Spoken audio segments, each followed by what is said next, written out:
এটা হচ্ছে বাচ্চাদের সম্পূর্ণ গিয়ার রক্ষার। এটা হচ্ছে বড়দের ইজি চেয়ারের মতো একদম নর্মালি তুলবে। এটার মধ্যে হচ্ছে বাচ্চাকে শোয়ানোর অপশন আছে, বসানোর অপশন আছে।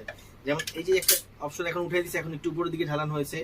আর একটু দিলে এখন সোজা চেয়ারের মতো হয়ে গেছে। এবার আরেকটা যদি উঠাই, এই যে এখন একদম সোজা স্ট্রেট। এবার অফ করে আবার যদি একদম শুয়ে দেই, এটা হচ্ছে বাবুর বেড হয়ে গেছে। এখন বাবু যখন বেডে শুয়ে থাকবে তখন এটা এরকম অটোমেটিক নোটে থাকবে। এইখানে বাচ্চার খেলনা দেওয়া আছে, আপনার এই খেলনাটা চাইলে খুলেও রাখতে পারবেন, চাইলে সেট করেও রাখতে পারবেন। আবার এটা ইজি চেয়ারের মধ্যে আস্তে আস্তে হেলান দেওয়া যাবে। এখন একটা অপশন, এই একটা অপশন, অনেকগুলো অপশন ওঠানো নামানো করানো যায়। প্লাস এই খেলনাটা যদি আপনারা চান যে না আমি খুলে রাখবো, আমার খেলনার প্রয়োজন নাই, তখন এইভাবে চাইলে আপনি খেলনাটা খুলেও রাখতে পারবেন। আর এই সম্পূর্ণ কাপড়টা হচ্ছে ওয়াশেবল কাপড়, প্লাস হচ্ছে ম্যাশ ফেব্রিক।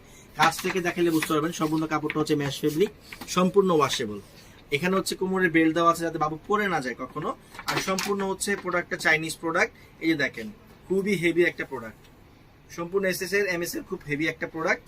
আপনারা ওয়েট করলে বুঝতে পারবেন এটা।